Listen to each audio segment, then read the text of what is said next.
Hi, எல்லோருக்கும் வணக்கம். இது உயிரில் பூ பறித்த தேவதைய கதையோட 2வது எபிசோட். கதை பிடிச்சிருந்தா மறக்காம ஒரு லைக் அண்ட் கமெண்ட் பண்ணி சப்போர்ட் பண்ணுங்க. போன எபிசோடுக்கு கமெண்ட் பண்ண எல்லாருக்குமே ரொம்ப ரொம்ப தேங்க்ஸ். மகிழினியின் குடும்பம் கோவைக்கு வந்து ஒரு வாரத்திற்கு மேல் ஆகிறது.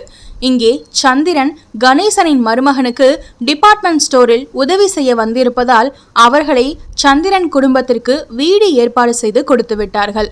நல்ல வசதியான முறையில் வீடும் ரூபாவிற்கு காலேஜ் சென்று வர வசதியாகவும் இருக்கும்படியில் சிட்டியின் மெயினான இடத்திலேயே வீடு ஏற்பாடு செய்து கொடுத்தார் கணேசன். ரூபாவும் தான் ஆருத்ர தேவின் காலேஜில் சேரப்போகும் நாளை எண்ணி காத்திருந்தாள். அதற்கு இன்னும் ஒரு வாரமே இருப்பதால் தனக்கு காலேஜ் போக தேவையான புது உடைகள் மற்றும் மேக்கப் பொருட்கள் வாங்க மாலிற்கு செல்ல வேண்டும் என நினைத்தாள். உடனே அவள் அம்மா சோபனாவிடம் சொல்லி பணம் கேட்க அவரும் கணவரிடம் வாங்கி கொடுத்தார். அம்மா, எங்கம்மா மகிழினியை காணோம்? இப்ப நீ ஏண்டி அவளை கேட்குற? அவ இங்கதான் பக்கத்துல கோவிலுக்கு போயிருக்கா. இப்ப வர நேரம்தான். ஓ சரி, அவ வரட்டும், அப்புறம் நான் மாலுக்கு போறேம்மா. ஏண்டி இப்ப எதுக்கு அவளை அங்கெல்லாம் கூட்டிட்டு போறேன்னு சொல்ற? என்ன புதுசா பண்ற நீ என சோபனா வினவ, ஐயோ அம்மா, உனக்கு விவரமே பத்தலம்மா. நான் என்ன அவளை ஆசையாவை கூட்டிட்டு போறேன்? நான் நிறையா திங்ஸ் வாங்குவேன், அதெல்லாம் தூக்கிட்டு வர ஆள் வேணாமா? அதுக்கு தான் அவளை கூப்பிட்டேன். அட ஆமால, அதுக்கு தான் அவ இருக்கா. நான் கூட எங்க அவ மேல உனக்கு புது அக்கறை வந்துடுச்சோன்னு நினைச்சிட்டேன்டி. அது எப்பவும் வராதுமா, அவ எப்பவும் எனக்கு கீழே தான். இதே நேரம் முருகன் கோவிலில் தன் குடும்பத்திற்காக மனமாற வேண்டிக் கொண்டிருந்தாள் நம் நாயகி மகிழினி. அந்த நேரம் அங்கு கோவிலில் ஒரு புதுமண தம்பதிகளுக்கு கல்யாணம் நடைபெற்று கொண்டிருந்தது. ஐயரின் கெட்டிமேளம் கெட்டிமேளம் என்ற சத்தம் மகிழினியின் காதில் விழ அவள் திரும்பி அங்கே பார்த்தாள். அவள் பார்த்த சமயம் மணமகன் மணமகள் கழுத்தில் பொன் தாலியை அணிவித்துக் கொண்டிருந்தான். இந்த காட்சியை பார்த்த மகிழினிக்கு அந்த மணமேடையில் அவளும் அவள் மனம் விரும்பிய மணாளனான ஆருத்ர தேவும் இருப்பது போன்ற பிரம்மை தோன்ற அவள் திடுக்கிட்டு விழித்தாள். அட, என்ன இது? எனக்கு இப்படியெல்லாம் காட்சி தோணுது. இதெல்லாம் சரியா? அவருக்கு நான் யார் என்று கூட தெரியாதே. என் காதல் கூட அவருக்கு ஒரு பெரிய விஷயமே இல்லை. இதுல நான் அவரோட திருமணம் செய்யும் நிலைக்கு யோசித்து கொண்டிருக்கிறேனே. அவருக்கு ஒருவேளை வேறு யாரையாவது பிடிச்சிருந்தா என் காதல் கரை சேருமா என்று கூட தெரியாதே என்று நினைத்து கவலை கொண்டிருந்தாள். அதே கவலையோடு சன்னதியில் இருக்கும் முருகனை பார்த்து மீண்டும் வேண்டினாள். முருகா, நான் இதுவரை எதுக்குமே ஆசைப்பட்டதில்ல. முதல் முறையா இவரை பார்த்ததும் என் மனம் இவர்தான் உனக்கானவர், உன்னோட ராஜகுமாரன்னு எனக்கு தோன்றியது. இவர் மேல் வந்த ஆசை இப்போ நீங்காத ஆழமான காதலா மாறிடுச்சு. நானே ஆசைப்பட்டாலும் என் சித்தி இதெல்லாம் எனக்கு நடத்தி வைக்க மாட்டாங்க. ஆனாலும் என் மனசுல இவரை மறக்க முடியல. எனக்கு ஏதாச்சும் நல்லது நடக்கணும்னு நீ என் தலையில எழுதியிருந்தா அதை எனக்கு நான் ஆசைப்பட்ட மாதிரியே என் மனசுக்கு பிடிச்ச என் தேவோட எனக்கு கல்யாணம் ஆகிற மாதிரி நடத்தி கொடு முருகா. அவருக்கு இப்ப என்ன பத்தியும் நான் அவர் மேல வச்சிருக்க ஆழமான காதலை பத்தியும் தெரியாதுதான்.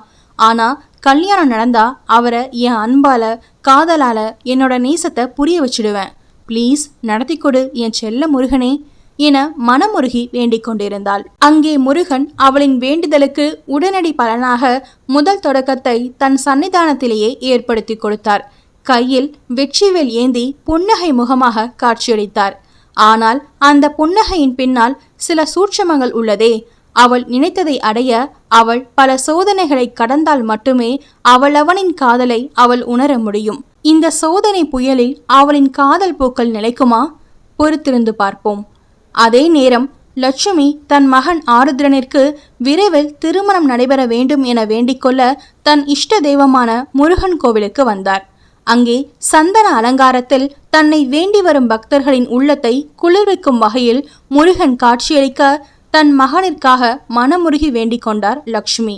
ஐயனே, என் முருகா, இப்பதான் என் பையன் மனசிறங்கி கல்யாணத்துக்கு சம்மதம் சொல்லியிருக்கான். அவனோட மனசை மாறதுக்கு முன்னாடி எனக்கு என் மருமகளை கண்ணில் காட்டு முருகா என மனமுருகி வேண்டிக் கொண்டிருந்தார் லக்ஷ்மி. அப்போது மங்கள ஒளி ஒலிக்க முருகனுக்கு தீபாராதனை காட்டப்பட்டது. அதை பார்த்த லக்ஷ்மி மெய் சிலிர்த்து முருகனை பார்த்து கையெடுத்து வணங்கினார். தன் வேண்டுதலுக்கு உடனடி சம்மதம் கிடைத்ததாக எண்ணி. பிறகு அவர் கோவிலை சுற்றி வந்துவிட்டு ஒரு இடத்தில் அமரப்போக அவருக்கு தலை சுற்றுவது போல் இருந்தது. அவரால் முடியாமல் மயங்கி விழ அங்கே கூட்டம் கூடியது. அப்போதுதான் மகிழினியும் கோவிலை சுற்றிவிட்டு அங்கு வர ஒரு இடத்தில் கூட்டமாக இருப்பதை பார்த்து அவளும் அங்கே ஓடினாள். அங்கே லக்ஷ்மி மயக்கத்தில் இருக்க இவள் ஓடிச் சென்று அவரின் தலையை தூக்கி தன் மடியில் வைத்து அவரின் மயக்கம் தெளிய இவளும் உதவி செய்தாள். மயக்கம் தெளிந்து எழுந்த லக்ஷ்மி முதலில் பார்த்தது மஞ்சள் பூசிய லக்ஷ்மிகரமான முகத்தோடு மீன் போன்ற கயல் விழியில் தனக்கான பதட்டத்தோடு தன் முகம் நோக்கி இருந்த மகிழினியின் முகத்தைத்தான். மற்றவர்களுக்கு நன்றி சொல்லிவிட்டு அவளின் துணையோடு ஒரு இடத்தில் சென்று அமர்ந்தார். ஏமா, என்னாச்சு? காலையில் சாப்பிட்டீங்களா இல்லையா? இல்லை உடம்புக்கு ஏதாச்சும் பிரச்சனையா? டாக்டரை பார்க்கலாமா? உங்க கூட யாரும் வரலையாமா என மூச்சு விடாமல் பாசத்தோடும் பதற்றத்தோடும் விசாரித்து கொண்டிருந்தாள் மகிழினி. அவளின் பாசமான நல விசாரிப்பில் மனம் நெகிழ்ந்து போனவர், அம்மாடி கொஞ்சம் மூச்சு விடுமா, எனக்கு ஒரு பிரச்சனையும் இல்லை. காலையில் விரதம் இருந்து கோவிலுக்கு வந்தேன். வெயில் வேறு இல்லையா, அதான் திடீர்னு இப்படி ஆயிடுச்சு தங்கம். ஐயோ, ஏமா சாப்பிடாம இருந்து உங்கள் உடம்பை கெடுத்துக்கிறீங்க? உண்மையான பக்தியோட நல்ல மனசோட வேண்டினாலே போதும், நாம் நினைச்சதை நம்ம முருகன் நடத்தி கொடுப்பாரு. இது உங்களுக்கு தெரியும், ஏன்னா என்னை விட நீங்கள் அனுபவத்தில் பெரியவங்க. சரிதாண்டா தங்கம், ஆனால் எல்லாத்தையும் நான் கேட்காமலே நடத்தி கொடுத்த முருகன் என் பையன் கல்யாணத்தை மட்டும் தள்ளி போடுறாரேம்மா. அவனும் கல்யாணத்தில் விருப்பமே இல்லாமல் இருக்கான். பெத்த மனசு தாங்கலை, அதாமா இப்படி என தன் மனத்தாங்களை அவளிடம் இறக்கி வைத்தார் லக்ஷ்மி. நீங்கள் கவலைப்படாதீங்கம்மா, நீங்கள் ஆசைப்பட்ட மாதிரியே உங்கள் பையனுக்கு சீக்கிரம் கல்யாணம் நடக்கும் பாருங்க. அவள் திருமண வாழ்க்கைக்கு அவளையே முதல் அச்சாரம் போட வைத்தான் வெற்றிவேல் முருகன். ரொம்ப சந்தோஷண்டா தங்கம், உன் வாய் முகூர்த்தம் பழிக்கட்டும். ஆமாம், உன் பேர் என்னடா தங்கம்? நான் உன்னை இங்கே பார்த்ததே இல்லையே. என் பேர் மகிழினிமா. நான் என் குடும்பத்தோட இப்போதான் கொஞ்சம் வாரத்துக்கு முன்னாடி இந்த ஊருக்கு வந்தோம் என தன்னை பற்றியும் தன் குடும்பத்தை பற்றியும் மேலோட்டமாக கூறினாள். அது சரிம்மா, இப்போ நீங்கள் எப்படி போவீங்க? கூட வேற யாரும் வரல? சாப்பிடாம வேற இருக்கீங்களே. இல்லைம்மா, டிரைவர் தம்பிக்கு ஃபோன் பண்ணா வந்து கூட்டிகிட்டு போவாங்கடா என்று மகிழினியிடம் சொல்லிவிட்டு தன் காரின் டிரைவருக்கு அழைக்க, கார் ஓட்டுநரோ வண்டி டிராஃபிக்கில் சிக்குண்டதால் வர சிறிது தாமதமாகும் என கூறினார். இதை லக்ஷ்மி மகிழினியிடம் தெரிவிக்க அவளோ ஒரு யோசனை சொன்னாள். அம்மா, நீங்கள் வேணா என் கூட என் வீட்டுக்கு வாங்கலேன், வந்து சாப்பிட்டு போங்கம்மா ப்ளீஸ். என் வீடு பக்கத்தில் தான் இருக்குது.